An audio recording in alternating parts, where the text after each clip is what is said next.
I'm fully prepared with everything I need for the Jay-Z documentary. The moment he sent that legal letter, I knew I had to let the world see who he really is. He and Diddy are cut from the same cloth. He just hides his arrogance and control behind a cleaner image. Our feud has lasted 20 years, and I know better than anyone what he's done in the shadows. I even suspect that so-called funeral bouquet wasn't Diddy's idea at all, but Jay-Z acting on his behalf. Back when Nicki Minaj posted that video of him wearing a pink wig, all I did was repost it, and he got so nervous he had his lawyers threaten me.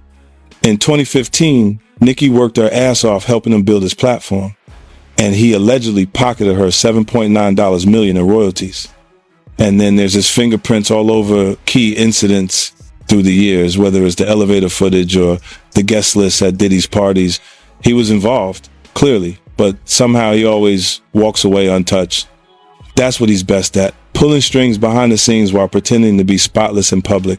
And now that a corner of the darkness has been ripped open, I'm not stopping. Everything my team and I are doing isn't about attacking anyone. It's about making sure the truth can't be buried by him ever again. Did he answer the phone? He ain't answer the motherfucking phone. Yeah, it's like this, like we had a black billionaire's lunch. Black excellence. They're sitting there like, yeah. It's the billionaire brunch. Oh, Like, I hate you, man. And we here together, and we're gonna keep staying together. We getting tighter.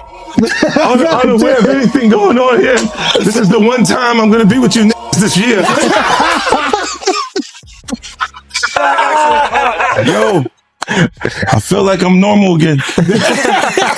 Get me out of here. Jay-Z is facing mounting scrutiny as online chatter erupts over reports that alleged private exchanges with Diddy may have come to light, igniting intense public discussion. The situation has thrust him into a harsh spotlight, where long-running speculation about his professional proximity to Diddy is being reanalyzed and debated at full volume. As commentators dissect the claims and revisit past narratives, the momentum is accelerating, creating a volatile media moment that threatens to test Jay-Z's reputation and place his legacy under sharper, more unforgiving examination. Sean Carter aided and abetted or was directly involved. It's about to get real tense, and there's a lot of girls and boys who are still trapped inside the machine. In previous interviews, 50 Cent emphasized that he deliberately kept himself outside of Diddy's inner circle, noting that certain invites and atmospheres immediately set off warning signals and pushed him to step back early. He's been clear that this intentional distance is what allows him to speak freely now, without hesitation or conflict. When later allegations surfaced, 50 explained that he learned about them the same way everyone else did through the media, and while the claims were undeniably serious, he made it clear that the news didn't surprise him, reinforcing his belief that trusting his instincts from the start was the right move.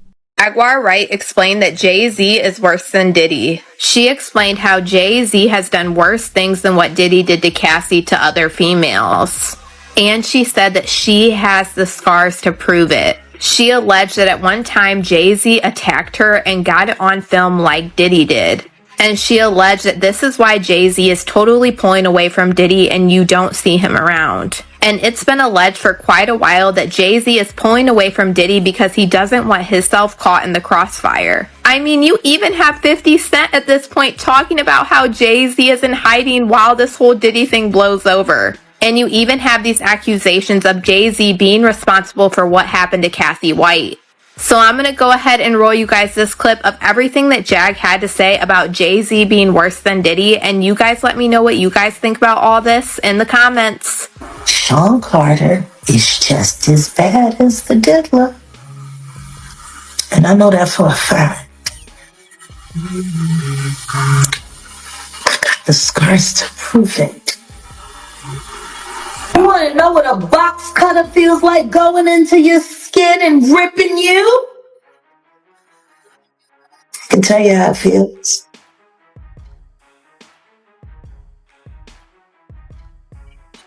Y'all ain't seen shit yet. That Cassie shit, that's nothing. I'm saying Sean Carter remembers everything he did to me and he's got it on tape.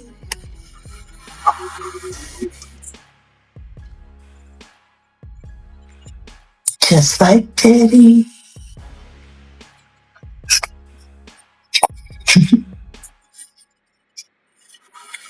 And they're going to be crazy. It's going to be the women that get them in the end. As the probe widened, attention steadily shifted toward Jay-Z, with critics questioning his silence as the situation around Diddy continued to unravel in public view. That low-profile stance only intensified speculation, prompting some observers to suggest his camp may have anticipated his name circulating in civil discussions and moved early to manage perception. Others argued that even without formal accusations, the reputational toll was already forming, as social media accelerated the chaos, pushing rumors, unverified claims, and non-stop commentary at a speed that made the fallout feel swift, loud, and increasingly difficult to contain. Exactly what Jay-Z's accuser is saying, that even though she dropped the lawsuit, she still stands by what she says, and she only dropped it because of harassment and the fact that she's terrified of Jay-Z. She says that Jay-Z is allegedly bullying her into saying that her accusations were false. In fact, in new legal documents, she is claiming that she was recently approached outside of her home and cornered by two people who told her they were investigators working for one of Jay-Z's lawyers. She claims they tried to get her to sign an affidavit stating that her claims against Jay-Z were false, but she refused. Jane Doe also claims the alleged investigators asked her if her attorney, Tony Busby, sought her out as a client and offered her money to pursue false claims against Jay-Z, two allegations she says she denied. He says this alleged confrontation left her intimidated and terrified, wondering how they found her when her identity had remained anonymous in media reports and legal proceedings. He also claims that her parents were approached by two investigators asking similar questions about Busby and her R story. In the new documents, she reveals she decided to drop the claim because she was frightened by the reaction from Jay-Z and his supporters. He says she feared she would be publicly outed and subjected to public. Industry insiders warn that even a single criminal investigation could have far-reaching effects, not just for Diddy, but for anyone closely associated with him, which is why 50's documentary is seen as significant. Rather than singling out one person, it examines how power operated behind closed doors and how accountability can spread once scrutiny begins. Observers have also questioned how Diddy remained protected for so long, citing powerful alliances and careful narrative control. Adding to the uncertainty, unverified reports suggest he may be cooperating with authorities, a move that, if true, could involve sharing information about others in his circle and further unsettle the industry. Will Diddy start snitching? He better. But the only thing I'm interested in him talking about is everything he knows about Kathy Coriana White. See, I know you know what happened to Corey. Diddy, I know that.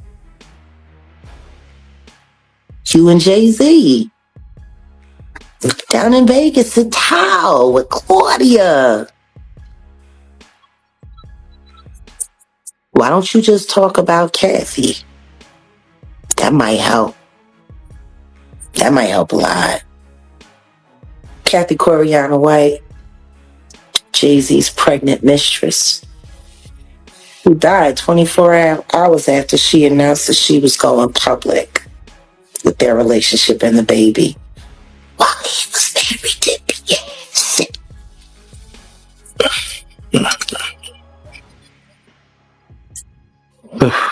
Was it an aneurysm, Diddy?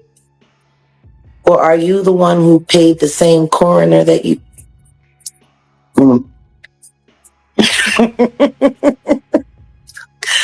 Oh, Diddy, you... With the documentary now out, it's clear this story is driving what comes next, not just revisiting the past.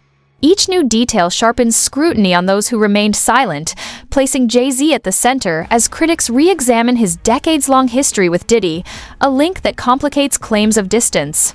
Tension grew when Gene Deal openly challenged statements from Jay-Z's legal team minimizing their closeness, arguing that it didn't match what many insiders have long observed.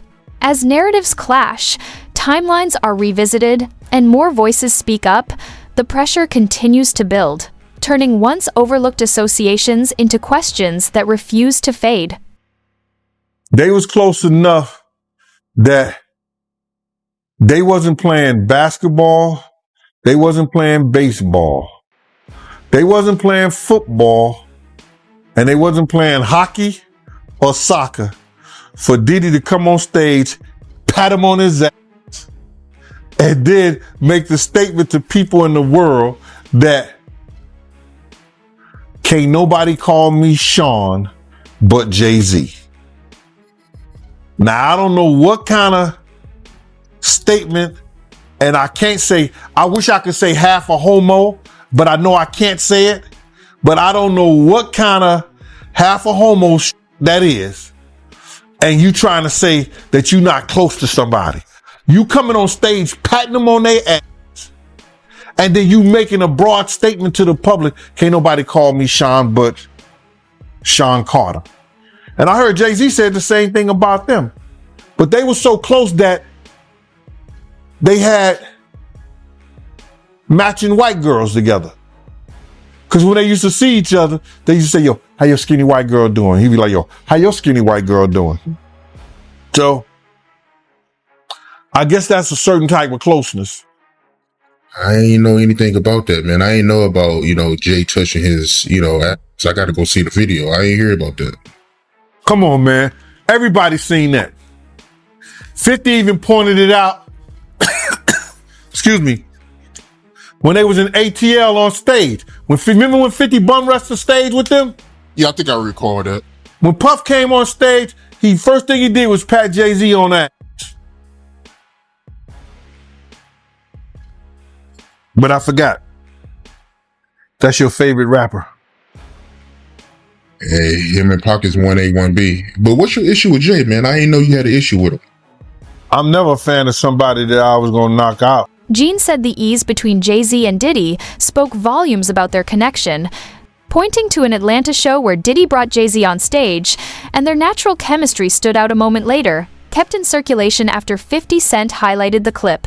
He denied any personal bias, explaining his view wasn't driven by resentment, and recalled a past incident where tension arose only for Jay-Z to later act as if it never happened.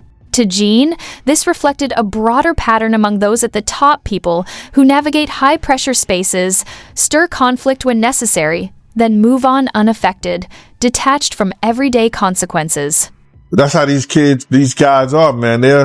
They'll cause situations and cause problems, and then they'll forget what they done because they on a whole nother atmosphere.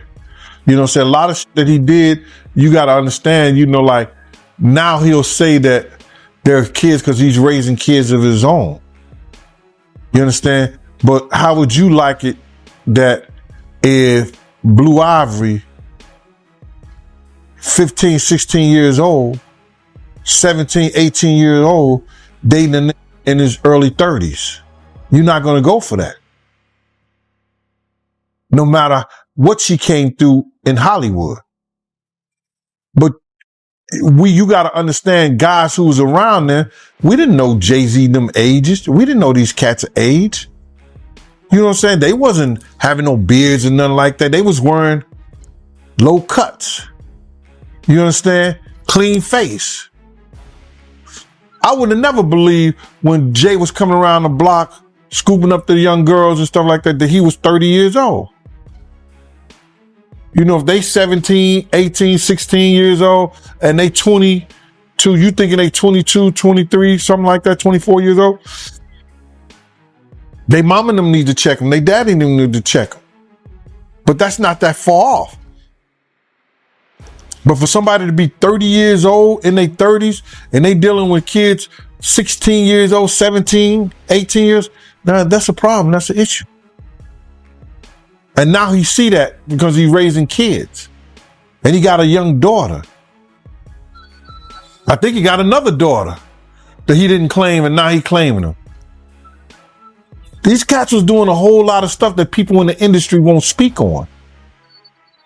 And then now that you're speaking on it and it's becoming where is that you can get on YouTube and you could talk about this shit and say what you seen or say what you heard, you understand, or what you know. Some people look at it being a problem. But these cats ain't street cats. They entertain it. Dame Dash, once Jay-Z's closest partner, recently spoke on the heavy allegations surrounding him, stressing that what stood out wasn't just the claims but the sheer force of the public response. Dame noted he had never seen Jay-Z face this level of scrutiny before, explaining that decades of power and influence had long placed him beyond serious challenge, especially in mainstream media. That protection, however, now appears to be weakening, pulling Jay-Z into a level of public examination rarely applied to him before, and signaling a turning point where even the most insulated figures are no longer immune when attention turns relentless and accountability takes center stage. It's just odd to see him in that, getting looked at in that way by white people, like Jay does, yeah, like I hope that shit didn't happen, but I'm like, damn, they turned the world real, like people on a certain level have been fucking with him a certain way where he couldn't do no wrong for like 25 years straight. This is the first time he's not getting a pass with white media. Like he can control black media because a lot of them either work or do business with him, but Green Champs can't get him out of this one, and neither can Charlemagne, because, those are the guys that hold him down no matter what he does anyway. So he got to get to People Magazine and Entertainment Tonight right now because they on his head. But the question is why? Like, why now? Because for me, I'd be like, yo, that's so ridiculous. Yo, take that to trial. She's not going to win. Let's get a deposition or something, So I don't know why they on his head so much, pause. But I never seen him, under this, I never seen him in this position to have to explain himself. Pause. How you feel about the statement he came out with? I mean, I didn't hear him say anything. I heard a piece of, like I said, I'm doing an interview, so I talk. I thought it was long. For a statement, I thought it was long, pause. But, I think right now, his silence is the worst thing for him if he is innocent. He needs to let people ask him questions, and he needs to be able to say his side of the story, as opposed to letting that. What caught Dame Dash's attention was seeing Jay-Z in an unusual position, defensive and under steady pressure, a scenario he's rarely faced during his career. After years of avoiding public explanations, the current scrutiny stands out. Questions also remain about why 50 Cent continues to press him, with the Diddy connection not fully accounting for the tension. Tony Yayo traced the strain back years, linking it to rivalry and loyalty issues, while noting that hip-hop allows room for growth and old conflicts to be set aside. He echoed Cameron's view that Jay-Z prioritizes business over culture, pointing out that Jay-Z often appears in corporate spaces while missing key hip-hop moments valued by artists like 50, leaving lingering questions about priorities and balance. I don't think I would have said that he didn't know Puff at all or wasn't his friend. I thought that was a little extreme. I thought that was the wrong choice of words. I think that's going to trigger a lot of backlash. But the thing is, I never seen him get backlash at all. So that's what I'm saying. Now he getting backlash. Like, when did you know Jay-Z to be on his heels other than when he got beat up in the elevator? But that was nothing. But I've never seen him under the fire ever. Not in a long time. Not like, I've never seen people on his head like that, Paul. Ever. Yeah, this might be my first time seeing people come at him like this. Like I said, I didn't hear him say anything. Like, I'm not some white man speaking for another black man doesn't add up. It just doesn't work like that. Like, he doesn't know what to say on Jay's behalf. Jay would have to say that. So if he instructed him to say that, like, you don't even know if Jay told him to say that. He could have got off the stage and they was like, why'd you say that? He was like, I had to. Like, he probably said it because homeboy wouldn't. You know what I'm saying? So who knows? Like, I didn't hear him say anything. I haven't heard Jay say a word yet. Have you? Nah, I haven't heard him say anything. There it is. So y'all going by a piece of paper with words? Don't get caught up in that. I have not heard him say one thing yet. Until I see him speak, he hasn't spoke to me. That's why I said he did not say that. His lawyer said it. So what else is the lawyer going to say? Yayo pointed out a defining contrast between Jay-Z and 50 Cent: accessibility versus distance. He explained that while Jay-Z moves at the highest levels of power, he keeps a clear separation from the people around him, whereas 50, despite equal influence, remains grounded, visible, and loyal to those who helped build his rise. Yayo emphasized that artists should never lose sight of their roots, then cited a moment that stuck with him from the Super Bowl halftime show, where Jay-Z reportedly resisted, including 50 Cent until Eminem intervened, making it clear he wouldn't perform without him. To Yayo, that episode went beyond business, signaling unresolved tension and quiet rivalries that have long shaped the complicated dynamic between the two figures. And there was this one part where 50 was talking, and he was saying, yeah, when Yayo was locked up, every G-Unit show, we actually put aside the money. Bro, I told for him, you. And he had he's like, Yayo had like $1 million. Right. I just told you when I came out of my building, I see the Statue of Liberty. Yeah. There was no way I was getting shot there. And this is what I kind of tell you is like, when we was talking about stacks with the Porsche, 50's not going to let you say, get the Porsche. He going to say, let's get him out the hood first. You know, if the money's there, but the money has to be there for you to live like that. The money's there. 50 didn't have to do that. Rest in peace to Hervé from Interscope, because he always said to me, man, 50 do more for you than any artist, than anybody does for their artists, more than Jay-Z. Young Guns is right there. Over time, reports suggest the relationship between Jay-Z and Diddy began to strain, with insiders pointing to rising trust concerns and questions about self-preservation if circumstances shifted. Some voices have even claimed Jay-Z played a behind-the-scenes role in Diddy's downturn, an allegation raised publicly by Jaguar Wright, but never substantiated. Regardless of its accuracy, the narrative highlights how quickly alliances can weaken at the highest levels, where loyalty is often conditional and power dynamics can change without warning. Speaking of Cameron, he made a statement recently. He said that Jay-Z loves money more than hip-hop. And he pointed out that Jay-Z performed at Tom Brady's Hall of Fame ceremony, but he didn't perform in any Hip-Hop 50 events. I mean, Jay-Z's on a whole nother level. Like, I mean, you know, he's like, but you know what I like about 50? 50's on a whole nother level, but he's still approachable. You still get to meet the people and you know, Jay got to remember the people that made him. You know, I'm not saying I don't got respect. I respect Jay-Z, 50, used to respect, you know, Diddy, but all that crazy shit going on. But, you know, I always respected him because I looked at, for New York, those were like the guys. You know what I'm saying? The guys with the most money and the most influence. So with Jay is like, when the last time you haven't seen Jay. So I think people are just going to say that. You know what I'm saying? But for me, I mean, Jay, you know, you got to remember, he didn't want 50 at the Super Bowl. That was crazy. I'm like, wait, Jay didn't want 50 at the Super Bowl? Know that? Yeah, he didn't want. Well, I remember Eminem pushed for it. That was some hater shit. Yeah, I remember Eminem was like, I'm not going to do it unless 50 does it. I heard that. Yeah, but I didn't know that Jay was trying to stop it. I don't think Jay. I don't know. 50 never told me that, but I don't think Jay wanted him there. I don't know. Because of what, some of the. I mean, you know, it's competition. You got to think. 50 always been competition for Jay. Remember, I'm about $1. What the fuck is 50 Cent? Yeah, that was a long time ago. That was what, 9? What? Was that 9? But after that, they did a song together. Remember the whole 50 was always competition for niggas.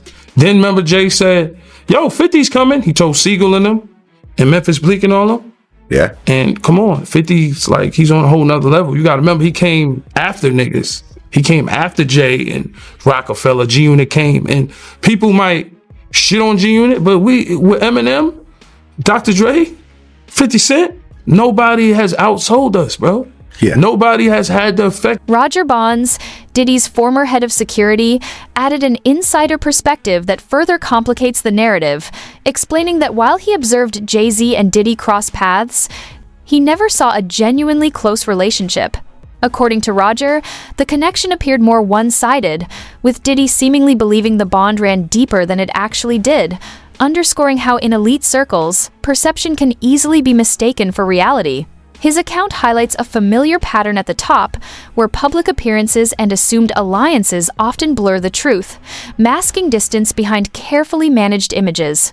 He goes into boardrooms and says to people, which I will never say, is he says, it's important for me to be a billionaire, you know, because black people need to be billionaires. And why does specifically he, at that time, I've had this conversation with white money people when they go, you know, it's important that Jay-Z becomes a billionaire. And I go, why? And they said, because he wants to open up a casino. You know, he wants to open up this. He should have an alcoholic brand. He needs to have a casino. He needs to have this. And you're like, why the fuck does anybody need a casino? Like another fucking casino prints money in this world. And it makes it very possible for people to launder money all day. Yeah. So, like, why, even the fact that you want to become so powerful, then you're not saying because he needs to build schools for black people in black neighborhoods. It's because he wanted to build casinos for black people. For them to keep wasting their money and then for him to keep getting them overpriced merchandise. It's a rat trap. Yeah. All of it is. The sad part is that hip hop has now turned itself over to this greed machine and doesn't realize it's time to Those close to Diddy's camp have said it was widely noticed that he routinely showed up in support of Jay-Z, often investing far more effort than was returned. This pattern, observed repeatedly behind the scenes, pointed to an uneven dynamic where loyalty appeared to flow in one direction, highlighting how support at the highest levels can be inconsistent and rarely mutual. Why does it all come to a head now? Why now? Why? Because he's the acceptable monster at this time, like R. Kelly was the last time I sat on this couch. So who's next? Y'all don't see the lineup? Yeah, we see the lineup. I'm just waiting to see who's next. Jay-Z is setting Diddy up. Why is everyone having such a hard time? He ain't doing shit different. He lined up D. Haven, stole his life and identity. He lined up Big L, stole his life and identity.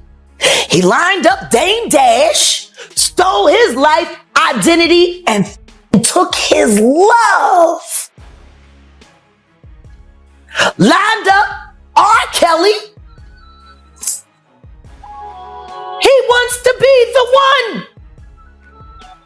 Yeah, shout out D Haven. He actually hit us up, wanted to tell this story. You need to talk to D. Haven. Yeah, we need to talk to him. I told you that last year when I put you on the phone with him. Close. Oh. But if you was a person on the outside looking in, like me and Uncle Paulie used to always talk about it, me and D-Rock would talk about, yo, why Puff kind of like sucking Jay off so much? You know what I'm saying? Because you'd be like, we done flew to 5 or 6, 7 different concerts that Jay-Z has. But Jay-Z is not at one of Puff's shows. You know what I'm saying? You look at the Rock brunch where Puff will break his neck to get to the brunch. But Jay-Z don't pop up at any of Puff parties. You know, now I can only speak up until 2012. You know what I'm saying?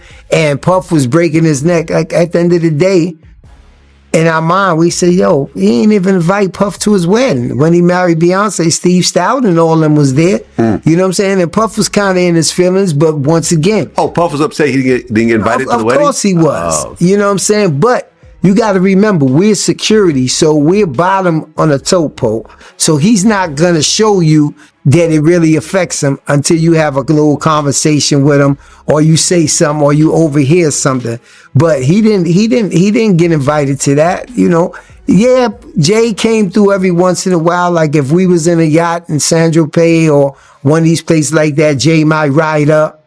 You know what I'm saying? And it's more or less to show, yeah, I got a yacht too. From this viewpoint, Jay-Z and Diddy were never the tight-knit alliance many believed them to be. Despite shared success, power, and access, genuine loyalty was always absent, and the imbalance became more obvious with time. What once looked like a solid partnership now appears fragile, built more on proximity than trust, with cracks that could no longer stay hidden.